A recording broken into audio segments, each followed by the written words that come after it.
Do you know it feels better than crocheting? Finishing all, well, not all your whips, but it definitely feels better to know I'm not sitting at 212 unfinished projects. Let's just say that. And that's what today's video is basically about, is me working on my whips.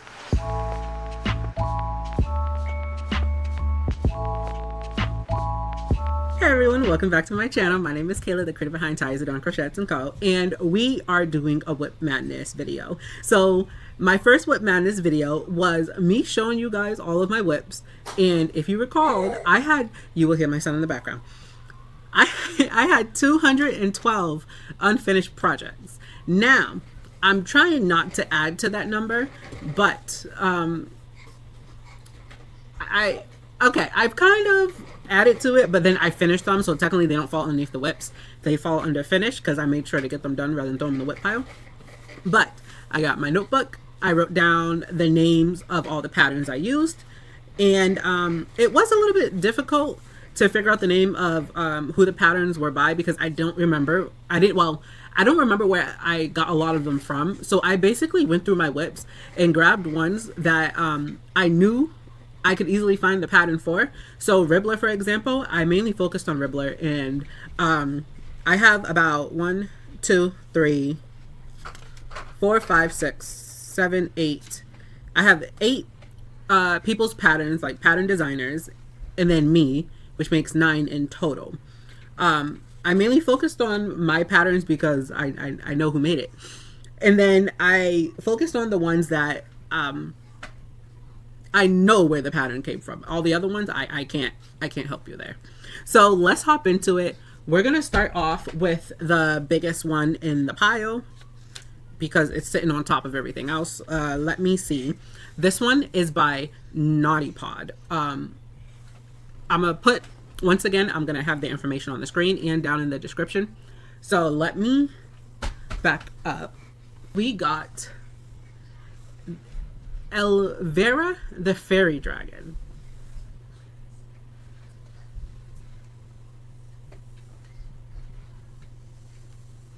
This was, like, I don't think you understand.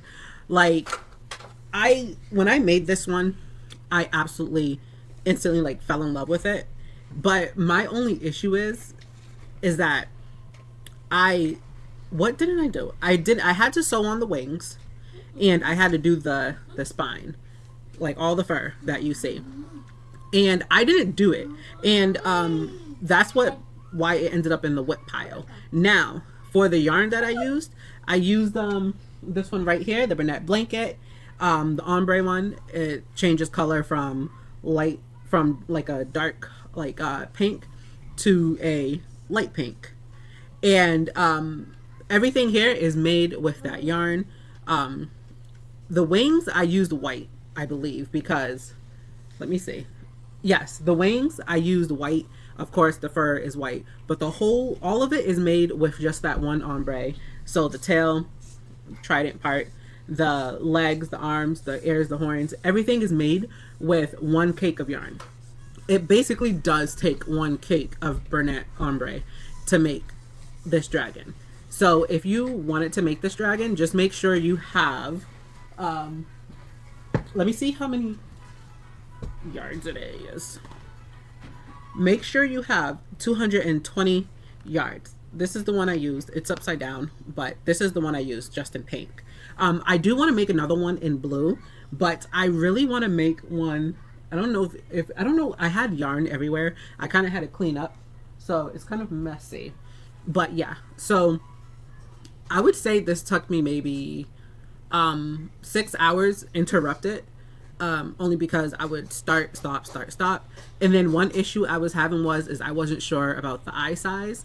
So I ended up picking my dragon eyes because I felt like it fit perfectly. And if I'm correct, these ones were 27 millimeter dragon eyes.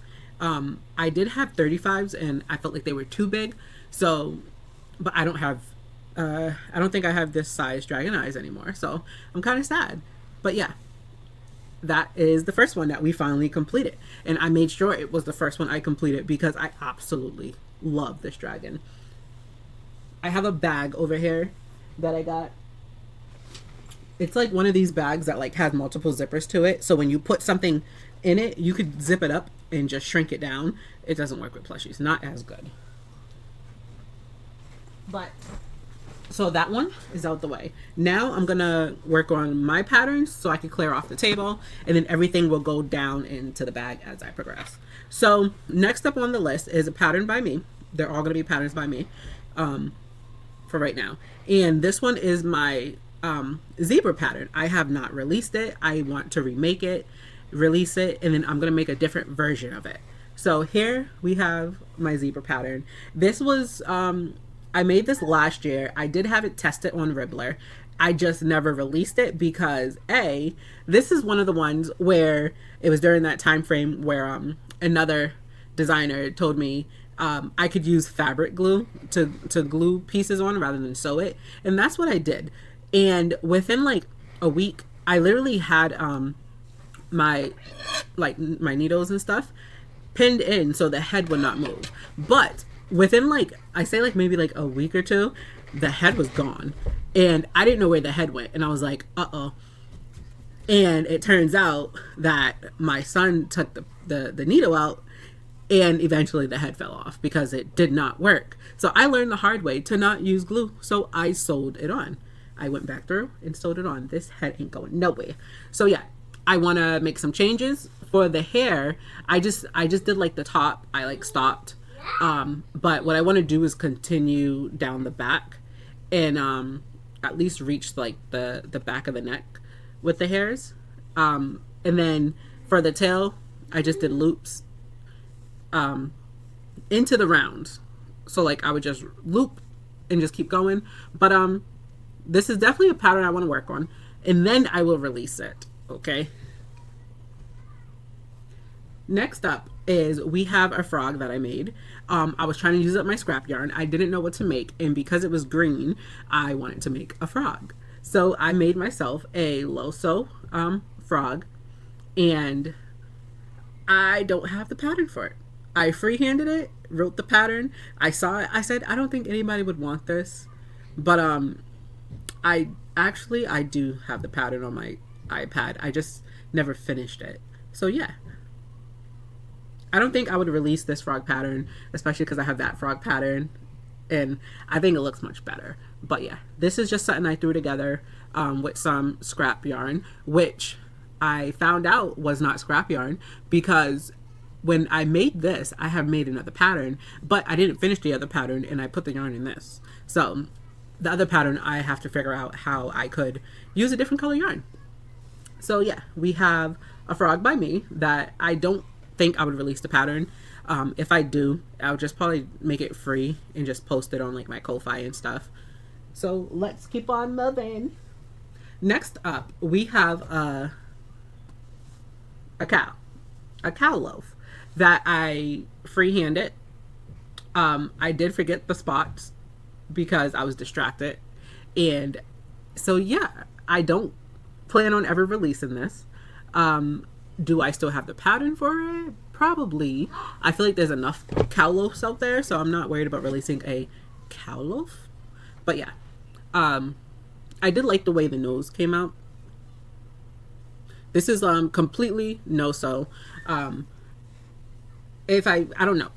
Okay, what I'll do is that if I have the pattern on my, let me check the time real quick. If I have the pattern on my iPad, then I will fix it and release it. But if I don't have the finished pattern written out, then I'm not going to waste my time writing it out. Ooh, he's going to grab that. So next up is I have more of these in the whip bag, but I kind of just like grabbed whatever was on top, and I was just working and working. So, but we have one octo by me. I used, I forget the name of the yarn, but it was from Hobby Lobby. Obviously it changes color, and I just made as many of these as I can.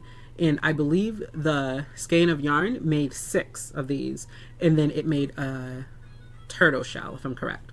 But there's 5 more of these somewhere, probably towards the bottom of the bag, but this one was sitting at the top. It wanted some attention, so I I am gonna fix this pattern and then just put it out there. It is free on my Ribbler, so I will be putting it on my Ko-Fi and on Instagram. And like I said, to build up my tutorials on YouTube, all of my patterns, regardless of whether you could find them in 50 other places or not, will still get a tutorial. So I don't know if maybe I'll do a tutorial on this or my cat keychain. I don't know yet. So we're gonna pivot away from amigurumi, and I'm gonna show you guys the pillow I made. I finished it. I absolutely, and there's an actual pillow in here. So I had a custom order last year, and they wanted a crab ragoon. And for the pattern, they said use an actual pillow. Well, the crab ragoon doesn't shape out correctly if you use a regular pillow, so I actually had to stuff the crab ragoon, and I took the pillow and put it in this. Hey, mister, you had freaking Cheez-Its all over your hands. One sec.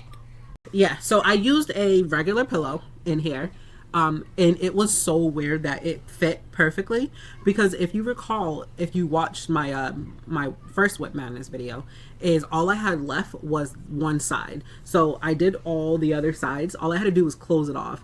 And I saw the pillow and I was like, I'm wondering if it will fit, because I think it would be better than stuffing it, because then the stuffing could stick out and stuff. And that pillow fit perfectly. So do I want to make more pillows? I think I want to make sets. So pillows and throw blankets. Will I do that anytime soon? No. So yeah. So let me move on. I do have a doctor's appointment today. So I have to keep track of the time. I basically have to leave here in like an hour and some change. So we have a few more by moi, and we'll do the cat loaf.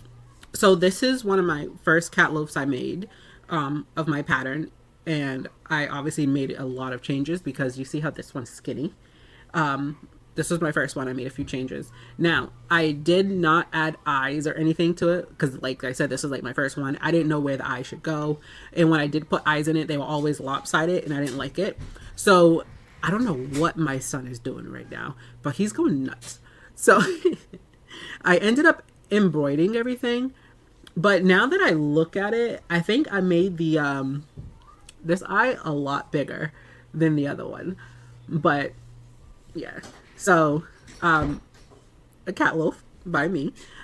This was Chanel Basics. I don't know how to pronounce it.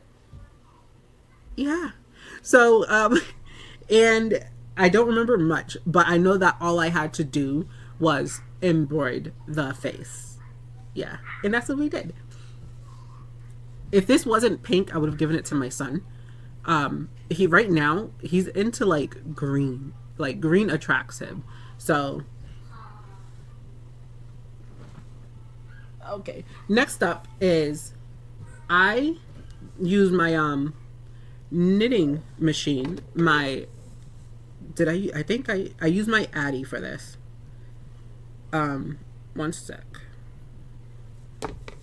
Okay, yeah, I use my Addy for this one. I have the Addy, and I have the Addy king size one, and I did have the Centro, the 48 pen. I gave away my Centro, the 48 pen, but I do also have the 22 pen, and I made myself a cat head. I don't remember. There was a pattern I was going to make, and I ended up not making that pattern. So if I could find it, I will link it, because technically I did use their pattern. This is not a pattern I wrote. It's not something I would release. But I used their idea, and just instead of making, I think it was for a bunny. Instead of making a bunny, I made a cat. So if I could remember whose it was, I will obviously link it in the video and down below. So yeah, we got us a little cat head.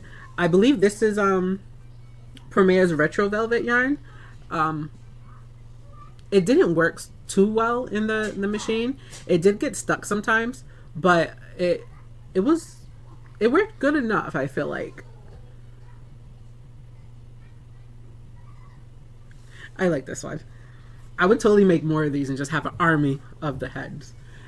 So last up on the list for patterns by me is the mushroom boys. Now, I did not write these patterns. I kind of had hats, and I made the hats like different sizes, and then I just made mushroom boys. It's such an easy pattern that you could kind of just alter it any way you want, and that's what I did. So we have a big one and I say it's a long one, but got this little chubby one. I think this one would look good if I changed it to like a blueberry mushroom boy. So I'm not quite sure, but I like them. I know I still have more mushroom boys in the pile. I just don't know how many. Like I said, I'm not picking and choosing what I make. I kind of just open the bag and pick whatever's on top. And then, yeah. So I don't know how many I've done so far, but that is it for me. So now let me put everything away, and I'll bring out the next batch that actually I could probably just bring it over.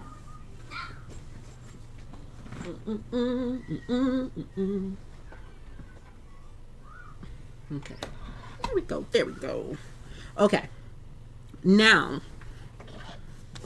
we got, where is it? We're gonna go up the list, okay? This one is by Not Magic, and it is Tank the Dragon. I have made so many of these dragons, like, and I'm not even done making them. I went and crocheted so many wings that I could probably, no matter what, they are part of the whip, so I have to actually complete them. And I think that I made like 6 sets of wings, so we have a lot of dragons to get through. But this is one of them. This was made with Sweet Snuggles, and the baubles were not bobbled in. Wait, this one was bobbled in. Okay. So I do have more in the whip container because they don't have wings. Some of them are, the baubles were bobbled in, and some of them I just embroidered the baubles in. And yeah. This one takes, I think 12 millimeter safety eyes. And what's good about that is that I have a lot of 12 millimeter safety eyes. So, and I don't have many projects that I want to make that take them. So I definitely want to make a whole bunch more of these. But this right here for a low sew dragon, this is my go-to dragon. So let's put that in the bag. Next on the list, we have Rosalie Toys. And now,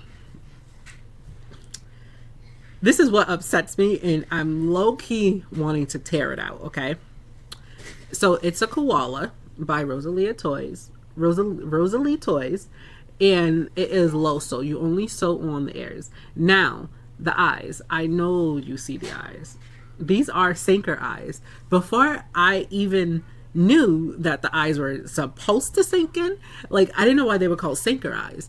And they're called sinker eyes, but they give you the flat backs when you buy them. So I ended up not realizing that, and when I clipped it on, I'm like, why aren't they sinking in? And that's why. It's because they give you the flat back. So what I did for a lot of my other patterns is that I just twisted it out and pulled it out, but the backings were still in there. So I'm going to leave this one as is. I'm not going to change it. I'm not going to do anything to it. But I want to make more of these and actually use safety eyes, sinker eyes, the correct way. I think this yarn was from Walmart brand yarn. I'm not quite sure, but absolutely adorable. The little tail right there. There is another one in the whip pile. I know that for a fact because I believe I made one with green eyes. I'm not sure. Next up on the list, we have Loops and Knots Crochet. It is her no sew axolotl. I absolutely love this pattern. I made a few of these last year, but and they sold out fast. Axolotls always sell out fast. I was selling these for I would say maybe around $20, only because I was in the consignment shops and they took 40%, so I raised the price so I could get my 100%. So yeah, I was selling these for like 20, and this was also back before I used sinker eyes. So now I want to remake them with sinker eyes. So We got some more axolotls to make. But I forget the name of the yarn that I use for this. I know I got it from Walmart, and then this the details is Premier Retro Velvet. They're like blue, like that bright blue one. That's what this one was. So yeah, definitely want to make some more. Next up on the list, we have, I don't know if I'm pronouncing it wrong, Kangumi crochet. And it was her Totoro. So these are felt eyes. I needle felted the eyes. And this is completely no-sew. You, after you're done, you insert your hook again and you make the ears. Bobbles, completely no-sew. Now, before I continue, and this was also yarn from Walmart brand yarn, mainstay, I think it is. I don't remember. But so Totoro, so Kangumi crochet, Loops and Knots crochet, Rosalia Toys. Those 3 patterns were all YouTube tutorials I followed. So Totoro, the No-Sew Axolotl, and the Koala were all YouTube tutorials I followed. There is another one in the pile, and I believe that one has eyes. So I definitely want to make more, but I don't have a lot of gray. I say that and I feel like I'm gonna turn around and see gray. But yeah, I don't think I got enough gray to do more. So let me flip my page. I feel like doing it this way is much easier for me, because before I was kind of like, I don't know who this pattern is by. And then I'm sitting here trying to tell you guys about it, and I'm like, I don't know who's this by, where to get the pattern from or nothing. And I feel like this is definitely easier for me. So next we have some bees. Now I have a lot of bees, and these 2 once again were at the top of the box bag, and it's just these sitting bees. I got a yellow one and a purple one. At first I didn't remember where I found the pattern, so I ended up just doing the wings myself. And then I did find the pattern. So the pattern is by Crochet by Emmy Lou Roch. I hope I said that correctly. This was over on Etsy. No, not Etsy, Ribbler. I am going to go through and see if they have Instagrams and stuff. But I know, I forget how many I have, but I know I have like, I think 5 of these and 3 of these ones. Not quite sure. But we got 2 bees. They're very fast to make. Low sew, you're only sewing on the wings. And once you make them, like if you ever wanted to just make a whole bunch of bees in this style, like them being chubby and stuff, it doesn't take no time at all. Like I use my scrap yarns for these. I do want to make some more. I can't believe I gave this one tiny eyes. So I can't believe I gave this one small eyes, because these are like the natural eyes and I gave him tiny eyes. I don't know how that happened, but nothing we could do about it. So we are nearing the end, and the next one is Mama Bear's Crochet Den, and this is her Mama Bear pattern. I got this yarn from Walmart. I believe it was Burnett's Baby. I forget the exact name of it. But I made one, and it's because I pattern tested for her. I used the Michael's like confetti. I don't know what it was called, but their confetti yarn. It was pink. And then I liked the pattern a lot, so I went back and made another one. I don't know if she has an Instagram, but I did pattern test on Ribbler. So I want to make a few more bears. But yeah. And also make one with sinker eyes. So last on the list is we have Rainy Days Stitches. And this was over on Ribbler. And it is her turtle pattern. This is completely no-sew. What I do is if I have scrap yarn, I either make a mushroom boy hat or this turtle shell, and then I just stack them up, and then you just make the heads, and then the underbodies. They take no time at all. So you could just prep a whole bunch of turtle shells and come back later, make all the heads, and then put them together. I do have more in the box, and I mainly just have to sew the underbottoms, really. I know a few of them I have to add the head, but this is all just like scrap yarn. Yes, so I absolutely love this turtle pattern. I don't really make the big turtles. I focus more on the mini ones. Like, these aren't really mini. Like, yes, they fit in your hand, but like, they're a decent size. I sell these for 12. Very fast to make, very easy to make, extremely easy to market prep. So yeah, so I think I have a total of, let me count, 1, 2, 3, 13, 14, 15, 16, 17, 18. We have a total of 19. We finished 19 whips. So on that note, we are now sitting at 193 whips, if I'm correct. 193 whips. So on that note, I don't know what else I could say. I mean, I'm happy I'm not at 212, but 197, well, 193 is still not that much better, but it's definitely like a step in the right direction. I am happy that I'm working on my whips. I'm trying to focus more on the whips and less on crocheting new things. It is difficult because when you see something, you're like, I just want to crochet it. No one focuses on their whips all the time, but we are trying. So on that note, let me know which whip down in the comments you like the most. Obviously for me, it's Elvira, the fairy dragon, definitely the fairy dragon. I can't wait to make another one, but let me try and get all my whips out of the way before I take on any more big projects. So on that note, thank you guys for watching. I hope you guys enjoyed, and I can't wait to see you guys in the next video. Bye!